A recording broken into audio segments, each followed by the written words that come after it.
Podcast numéro 1. Bienvenue. Césaire Moliom est journaliste et rédacteur en chef à Runa FM, une radio urbaine basée dans la ville de Bafoussam. Il exerce ce métier depuis une dizaine d'années et a déjà officié dans plusieurs médias. Selon son témoignage, dans certains médias où il a travaillé, il a été confronté à de mauvaises conditions de travail.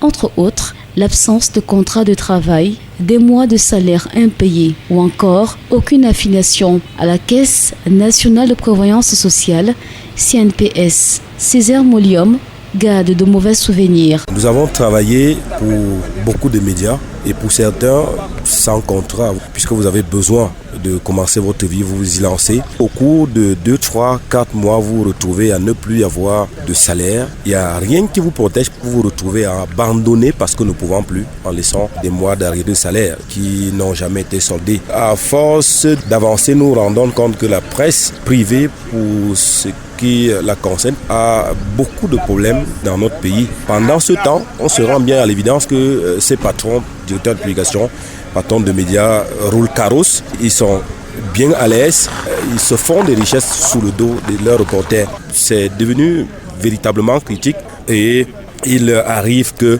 beaucoup s'essayent à faire d'autres choses pour au moins, n'est-ce pas, arrondir les fins du mois afin de pouvoir survivre. Le cas de Césaire Moliom est loin d'être un cas isolé. Au Cameroun, de nombreux journalistes exerçant dans les médias à capitaux privés broient du noir. La plupart d'entre eux travaillent dans un environnement précaire, caractérisé par l'absence de salaire.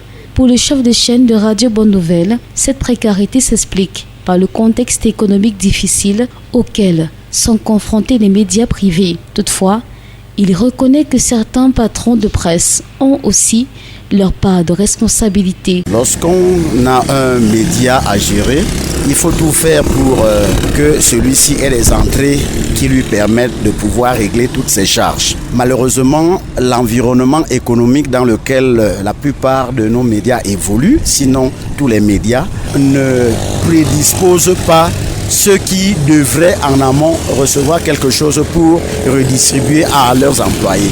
Un média, ça vit des entrées, la publicité et autres. Or, ça ne court pas les rues, ce n'est pas toujours évident. C'est la première raison qui, pour moi, empêche que le responsable de médias paye ses employés. Il y a quand même certains médias qui sont à l'abri du besoin. Mais si cela ne paye pas, je pourrais soupçonner plutôt les égoïsmes et tout ce qui va avec. Sinon, comment quelqu'un travaillerait avec moi et je ne lui donne pas le salaire qui est son dû? Michel Eclador-Péquois, le directeur de publication du journal Ouest Echo, affirme aussi que le contexte économique n'est pas favorable. Cependant, il ajoute que l'État est en partie responsable de la situation précaire dans laquelle se trouvent les médias privés. Ce n'est pas uniquement par méchanceté que les journalistes ne sont pas rémunérés régulièrement. Toute entreprise fonctionne selon des canaux d'équilibre budgétaire. Et les organes de presse ne font pas exception à cette règle-là. Si vous analysez de façon structurelle les ressources et les emplois des organes de presse, vous verrez effectivement que c'est déficitaire. Parlons bien des recettes traçables qui sont égales à 50 et avoir des charges traçables qui sont égales à 150. Et ça fait qu'il y a un jeu à somme nulle. L'État pouvait compenser en mettant déjà un peu plus d'accent sur les intrants et sur les subventions aux journalistes.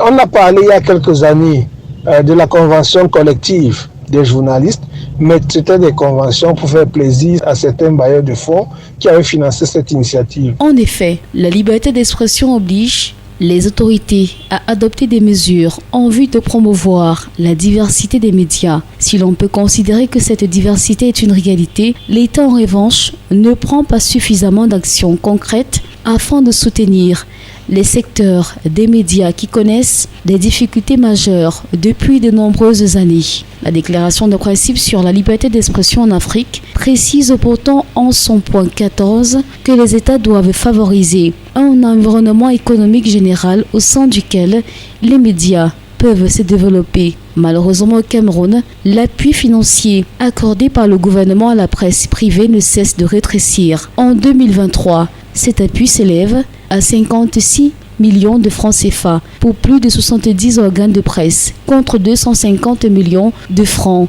en 2022. En Côte d'Ivoire, par exemple, les autorités ont décidé de soutenir les médias. Depuis quelques années, l'aide aux médias s'élève à 20 millions de francs pour la télévision et 10 millions de francs CFA pour chaque presse. En outre, la création et le fonctionnement des radios et télévisions communautaires qui ont la capacité d'atteindre et d'informer les communautés rurales ne sont pas encouragés par les autorités camerounaises. Pour Luc Wandji, le président de la Confédération des syndicats autonomes du Cameroun, CESAC en abrégé, l'État a pourtant les moyens de sortir les médias privés des difficultés dans lesquelles ils se trouvent. L'État, c'est lui le régulateur de la vie sociétale. Et syndicalement parlant, nous disons que l'État est un partenaire. Quand il y a une négociation, que ce soit même cette négociation pour la mise sur pied de la rédaction, n'est-ce pas, de la convention collective, l'État est là, l'employeur ou les employeurs sont d'un autre côté et les travailleurs sont de l'autre côté.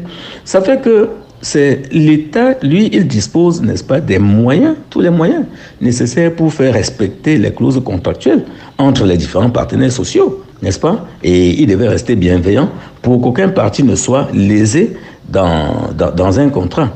Moi, je dis, l'État peut, s'il veut, faire appliquer la loi, faire respecter la loi. Ces manquements de l'État constituent une violation de la liberté de presse et le droit d'accès à l'information garanti par la Charte africaine des droits de l'homme et des peuples en son article 9 du Pacte international relatif aux droits civils et politiques, en son article 19 et de l'article 19 de la Déclaration universelle des droits de l'homme. Merci de m'avoir suivi, c'est la fin de ce rendez-vous. Merci également de me suivre sur toutes mes pages, Charlène Sorel Tessop, Instagram, Facebook, Twitter, et soyez simplement les bienvenus. Journaliste, je m'appelle Charlène Tessop.